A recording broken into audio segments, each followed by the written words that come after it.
శ్రీమాత్రే నమః. ప్రేక్షకులకి ఆ లలితాంబిక అమ్మవారి యొక్క అనుగ్రహం పరిపూర్ణంగా కలగాలని మనస్ఫూర్తిగా కోరుకుంటూ మనం ఈరోజు మార్చి మాసంలో 12 లగ్నాల వారికి ఎటువంటి ఫలితాలు జరగనున్నాయి. సరే, లగ్నం తెలియదు, రాశి నుంచి చూసుకోండి, no problem. But first priority మాత్రం లగ్నానికే ఇవ్వండి. మరియు అదేవిధంగా ఏ విషయాల్లో జాగ్రత్తగా ఉండాలి, ఎటువంటి పరిహార మార్గాలు చేసుకోవాలి అనేటువంటి విషయాలు చెప్తుంది నేనైనప్పటికీ కూడా చెప్పేసిన సాక్షాత్ లలిత అమ్మవారిగా భావిస్తూ అసలు గ్రహస్థితి ఏ విధంగా ఉంది అని చెప్పి చూసుకున్నట్లయితే మనకి మేషం నుంచి చూసుకుంటే వృషభ రాశిలో గురువు ఉన్నాడు, వక్రగతి పోయి. అదేవిధంగా మిథునంలో వక్రత్యాగం అయిపోయినటువంటి కుజుడు, కన్యారాశిలో కేతువు, కుంభరాశిలో రవిశనుల యొక్క గ్రహస్థితి ఉంది. అదేవిధంగా మీనంలో 3 గ్రహాలు రాహువు, శుక్రుడు, బుధుడు కలిసి ఉన్నారు. దీని తర్వాత 15వ తేదీ నుంచి రవి కూడా వచ్చి 4 గ్రహాలు కలిసి ఉంటాయి. 15వ తేదీ నుంచి కంటిన్యూస్గా ఈ యొక్క గ్రహస్థితిని అనుసరించి ద్వాదశ లగ్నాలు, లగ్నం తెలియని రాశుల వారికి ఎలా ఉంటుంది అనేటువంటి విషయం ఇప్పుడు మనం తెలుసుకుందాం. కన్యా లగ్నము, కన్యా రాశి. కన్యవారికి కనుక చూసుకున్నట్లయితే మీకు లగ్నంలో కేతు ఉంటూ సప్తమంలో 4 గ్రహాల యొక్క సంచారం జరుగుతుంది. ప్రస్తుతం అయితే 3 గ్రహాలు ఉన్నాయి, రాహువు, శుక్రుడు, బుధుడు. మార్చి మాసం నుంచి మార్చి 15వ తేదీ నుంచి సప్తమంలోకి రవి కూడా వెళ్తాడు. దీనివల్ల ఏమిటి అంటే ఫస్ట్ ఆఫ్ ఆల్ ఇక్కడ మీకు 6లో 2 గ్రహాలు ఉన్నందుకు కొంచెం ఎవరికైనా అప్పులు ఇవ్వడం తీసుకునే విషయంలో కొంచెం జాగ్రత్తగా ఉండాలి. బికాజ్ ఆఫ్ న్యాచురల్గానే మీది సహజ సిద్ధంగానే మీది 6వ లగ్నము అంటారు. ఈ 6వ లగ్నం అయినటువంటి కన్యా లగ్నంలో కేతు సంచారం ఉన్నందుకు ఇది కాస్త ఆధ్యాత్మిక యోగాన్ని, వైరాగ్యాన్ని, విరక్తిని, తెలియని ఒక ఆధ్యాత్మికంగా తెలియని ఒక కొన్ని అనుభూతుల్ని మీకు అందిస్తుంది. అయితే ఇక్కడ మీకు ఎప్పుడైతే ధనాధిపతి, మీకు ధనాన్ని వచ్చేటువంటి కారకుడు ఎవరైతే రాహుతో కలిసి ఉన్నాడో మీకు ఆన్లైన్ త్రూ లేదా సాఫ్ట్వేర్ రిలేటెడ్ వాటి మూలంగా, అదేవిధంగా గమనించుకున్నట్లయితే జీవిత భాగస్వామి లేదా పార్ట్నర్స్ మూలంగా, ముఖ్యంగా విదేశీ సంబంధించినటువంటి వాటి మూలంగా మీకు ధనం అనేటువంటిది వస్తుంది. అదేవిధంగా గతంలో ఏవైతే కొన్ని ప్రయత్నాలు చేశారో ఆ ప్రయత్నాలు ఇప్పుడు సఫలీకృతమయ్యేటువంటి సమయం నడుస్తుంది. అదేవిధంగా బిజినెస్లో ఇంప్రూవ్మెంట్స్ అనేవి పెరుగుతాయి, అందులో ఎటువంటి సందేహం లేదు. రియల్ ఎస్టేట్ లేదా రైతులకి, అందులో ముఖ్యంగా పసుపు లేనట్లయితే ఈ కొన్ని పదార్థాలు ఉంటాయి, అంటే అటువంటి ఏవైతే చూడండి కొన్ని ఫ్యాట్ రిలేటెడ్ పదార్థాలు, కాజు, బాదం ఇట్లాంటివి పండించేటువంటి వారికి, ఇటువంటివి అమ్మేటువంటి వారికి, రియల్ ఎస్టేట్ రంగాల్లో ఉండేటువంటి వారికి ధనయోగం బలంగా చూపిస్తుంది. అదేవిధంగా ఇక్కడ వివాహ సంబంధాలు కూడా, ముఖ్యంగా బంధువర్గంలో వారు, విదేశాల్లో సెటిల్ అయినటువంటి వారు, సాఫ్ట్వేర్ రంగాల్లో ఉండేటువంటి వారు, బ్యాంకింగ్ సెక్టార్స్లో ఉండేటువంటి వారు, మీకు గురుత్వ వాటిల్లో అంటే టీచింగ్ ట్రైనింగ్స్లో ఉండేటువంటి వారి సంబంధాలు, ముఖ్యంగా విదేశాల్లో ఉండే సంబంధాలు కుదిరేటువంటి యోగం ప్రస్తుతం నడుస్తుంది. అలాగే ఇక్కడ కొద్దిగా దశమస్థానంలో కుజుడు ఉన్నందుకు, ఈ దశమాధిపతి దశమస్థానంలో అష్టమాధిపతి ఉంటూ లగ్నాన్ని వీక్షిస్తూ లగ్నంలో కుజుడు కేతు ఉన్నందుకు కెరియర్ రిలేటెడ్ సంబంధించిన విషయంలో కొన్ని అగ్రెసివ్గా నిర్ణయాలు తీసుకుంటారు, స్ట్రెస్ అవుతూ ఉంటారు ఈ టైంలో. ఆ స్ట్రెస్ మీకు తగ్గాలి అంటే కాస్త ఆంజనేయ స్వామి లేదా సుబ్రహ్మణ్య స్వామి ఆలయాలకు వెళ్ళండి. నవగ్రహాల్లో కుజకేతు గ్రహాల దగ్గర దీపారాధన చేయండి. వ్యాపారాల్లో మాత్రం ఖచ్చితంగా మంచిది లాభయోగమే నడుస్తుంది. మీకు ఏమీ ఇబ్బంది పడకుండా ధైర్యంగా కొన్ని స్టెప్స్ తీసుకోండి, ఖచ్చితంగా మీకు అది ఫలిస్తుంది. మరియు ఇదే విధంగా మీరు చేయవలసినటువంటి కార్యక్రమాల్లో ముఖ్యంగా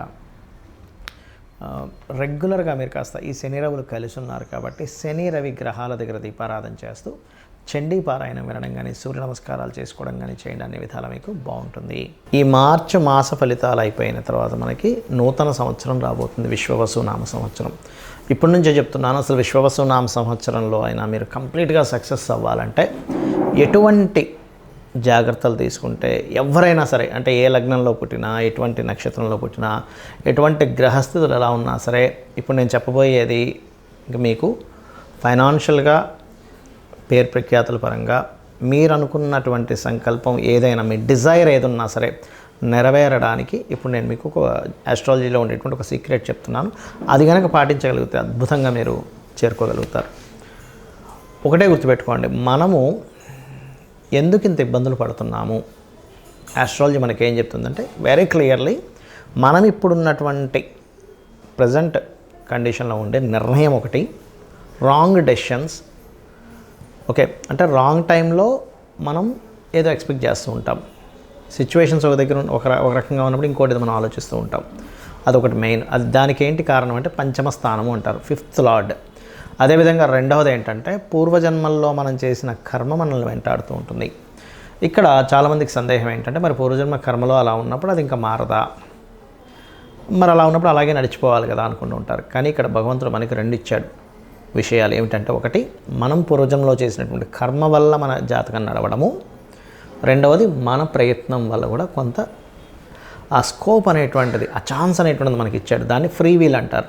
అంటే మనం ప్రయత్నం చేయడం వల్ల వచ్చే సక్సెస్. ప్రయత్న స్థానం అనేటువంటిది 3వ స్థానము, సక్సెస్ అనేటువంటిది 11th హౌస్.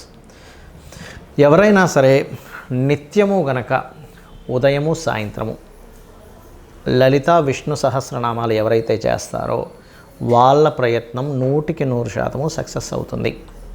అలా కాదండి నేను అంత నాకు సహస్రనామాలు నోటికి తిరగవు, ఇంకేదైనా సింపుల్గా చేసుకునేది ఉందా అంటే సింపుల్గా ఏం లేదు. ఓం నమో నారాయణాయ, ఓం శ్రీమాత్రే నమః, ఈ 2 చాంటింగ్ చేస్తూ ఉండండి. నాకు పూజ గదిలో అంతసేపు నేను స్పెండ్ చేయలేను, నా స్థితి వేరే ఉంది, విదేశాల్లో ఉంటాను, చాలా టైం దొరకడం కష్టం అనుకుంటే మనసులో మననం చేయండి కనీసం. ఓం నమో నారాయణాయ, ఓం శ్రీమాత్రే నమః. ఇంకా వీలుంది నాకు అంటే ఓం నమః శివాయ కూడా చేసుకుంటే అద్భుతమైన ఫలితాలు వస్తాయి దీనివల్ల. ఒకటి. ఇక రెండవది ఏంటంటే ఇక నేను చెప్పేది ఒకటే, కొత్త సంవత్సరంలోకి నెక్స్ట్ ఈ మార్చ్ ఫలితాల తర్వాత నెక్స్ట్ మార్చ్ ఎండింగ్ నుంచి మనకి ఎట్లాగో విశ్వవసునామ సంవత్సరం వస్తుంది. అడుగుపెట్టేటప్పుడు కొన్ని విషయాలు మైండ్లో బాగా పెట్టుకోండి. ఏలినాటి శని ఉంది, అర్ధాష్టమి శని ఉంది, అష్టమి శని ఉంది, అమ్మో నా లైఫ్ ఏదో అయిపోతుందేమో అనేటువంటి భయాల నుంచి ఫస్ట్ బయటికి రండి. శని అంటే ఏమిటంటే కర్మకారకుడు. మనం ఎటువంటి కర్మలు చేసామో ఆ కర్మలను ఇచ్చేవాడు. ఎంతసేపు బ్యాడ్ అయి ఇవ్వాలని రూల్ లేదు, గుర్తుపెట్టుకొని. మనకి ఒక అద్భుతంగా ధనం సంపాదిస్తున్న శనే కారకుడు దానికి. Because of natural 10th and 11th lord ఆయన. 10th అంటే కర్మ, 11th అంటే లాభాలు. అంటే ఇచ్చేది కూడా ఆయనే, గుర్తుపెట్టుకోవాలి ఫస్ట్. ఇక్కడ ఎంతసేపు ఏంటంటే శని అనేటువంటి పాయింట్ని మనం ఎంతసేపు నెగిటివ్ కోణంలోనే చూస్తూ ఉంటాం. ఎలా అంటే ఒక తండ్రి ఉన్నాడు, తండ్రిని పూర్తిగా అర్థమైన వ్యక్తి తండ్రి కోపాన్ని అర్థం చేసుకుంటాడు, తండ్రి బాధ్యతని అర్థం చేసుకుంటాడు. కానీ తండ్రి అర్థం కానివాడు తండ్రి కోపాన్ని మాత్రమే చూస్తాడు. తండ్రి ఎప్పుడు ఇలాగే హింసిస్తుంటాడు, తల్లి ఎప్పుడు ఏదో ఒకటి నువ్వు చదువురా అంటూ ఉంటుంది, ప్రతిదానికి అడ్డం పడుతుంది. ఇది మాత్రమే చూస్తాం. కానీ తల్లి అంత బాధ్యతగా ఉదయాన్ని నిద్రలేచి మనకి ఫుడ్ అనేటువంటిది చూసుకుంటుంది, లేనట్లయితే మన అవసరాలు చూసుకుంటుంది, మనం ఎప్పుడేంటనేది అన్ని జాగ్రత్తగా రక్షించుకుంటుంది. తండ్రి కూడా మన కోసం పనిచేస్తున్నాడు అనేది మనం మర్చిపోతాం. ఎంతసేపు ఆయన కోపపడుతున్నాడు, నేను ఖాళీగా కనిపిస్తే ఏదో ఒకటి అంటున్నాడు అనేది చూస్తాం. అలాగే శని విషయంలో కూడా ఇదే రాంగ్ జరుగుతుంది అందరికీ కూడా. ఏంటంటే శని అనగా నమ్మో ఏలినాడు శని, ఏం చేయాలి గజగజ ఉనికిపోవడం, ఇది కాదు. శని అనేటువంటిది కర్మకారక ప్లానెట్. నువ్వే కర్మ చేశావు. ప్రతి జీవుడికి పూర్వజన్మలో చేసినటువంటి కర్మ వల్లే ఈ జీవితం వస్తుంది. ఇక్కడ మ్యాటర్ ఏంటంటే అందరూ బాధపడడానికి కారణం మనం పాస్ట్ లైఫ్లో ఏం చేసాం, ఇక్కడ అసలు ఈ జన్మ ఎందుకు పుట్టామనే విషయం తెలియకపోవడమే మనం బాధపడుతూ ఉంటాం. నువ్వు ఒక డాక్టర్ అవ్వాలనుంది, నువ్వు కొంతమందికి డాక్టర్గా నువ్వు సేవ చేయాలనుంది, అప్పుడు నువ్వు డాక్టరే సేవ చేస్తుంటావు. లేదా ఒక ఇంజనీర్ అవ్వాలనుంది, లేకపోతే ఒక మంచి టిఫిన్ సెంటర్ పెట్టాలనుంది, లేనట్లయితే ఇంకోటి ఏదో అవ్వాలనుంది. మనం ఏం చేస్తున్నామంటే అసలు ఏమవ్వాలనుంది, ఎందుకు పుట్టామనే విషయం మర్చిపోయి ఆ పుట్టిన విషయాన్ని, అది జరుగుతున్న అంశాన్ని ఎంజాయ్ చేయడం మానేసి అది అవ్వలేకపోయాను, ఇది అయిపోయానని చెప్పి బాధపడుతూ ఉంటాం. కానీ యాక్చువల్గా నువ్వు పుట్టింది ఫలానాది అవ్వడానికి.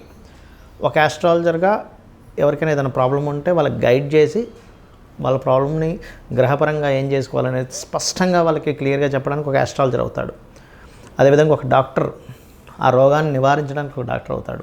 ఒక ఇంజనీర్ చక్కటి బ్రిడ్జెస్ లేకపోతే ఇల్లు కట్టుకోవడానికి ఇంజనీర్ అవుతాడు. అంటే అది కర్మ. అయితే ఈ జన్మని మనం ఎంతసేపు ఈ యొక్క జన్మచక్రంలో తిరగడమే కాకుండా పర్టికులర్గా ప్రతి వ్యక్తి కూడా 3 విషయాలు ఖచ్చితంగా పాటించినట్లయితే ఈ జన్మచక్రం నుంచి కూడా బయటపడతాడు. ఏమిటది అంటే నిత్యం లలిత సూర్య ఉపాసన చేయడము, పెద్దల్ని సేవించడము, ఇంట్లో పితృదేవతలను సేవించడము, ఏదైనా ఆలయాలకు వెళ్ళి సేవ చేయడం. ఇవి చేస్తూ గోసేవ కనుక చేయగలిగితే, ముఖ్యంగా మీకు ఎటువంటి శని దోషాలు ఉన్నా, లేనట్లయితే ఎటువంటి కాలసర్ప దోషాలు ఉన్నా, లేకపోతే మీ గ్రహస్థితిలో ఎంత దారుణమైన స్థితి ఉన్నా, అంటే కొంతమంది అంటుంటారు ఏమండి నాకు అసలు రూపాయి పుట్టట్లేదు, చాలా ప్రాబ్లమాటిక్గా ఉన్నాను అని అనుకునే వారికి నేను చెప్పేది ఒకటే, ఏమిటంటే నిత్యము పూజ చేయండి డైలీ మార్నింగ్ ఈవినింగ్. ఏమంటే మాకు అది సరిపోవట్లేదు, నిత్యం పూజ చేస్తున్నాను, ఒక యంత్రం పెట్టుకోండి చక్కగా. ఆ యంత్రాన్ని ఒక రాగిదాంతో చేస్తారు. ఆ యంత్రానికి ఏంటంటే జలావాసము, పుష్పావాసము, ధాన్యావాసం చేసి దానికి శక్తిని చేకూర్చి దానికి జపం చేసి ఇస్తారు. యాక్చువల్గా అది ఇస్తుంటారు. కొంతమంది అడిగినప్పుడు నేను కూడా ఏర్పాటు చేశాను. బట్ ఏంటంటే మీరు ఎక్కడైనా కూడా తీసుకోవచ్చు అది. అయితే ఇక్కడ ఏంటంటే దాన్ని కనుక చేయగలిగితే ఇంకొంచెం స్ట్రెంత్ పెరుగుతుంది మీకు.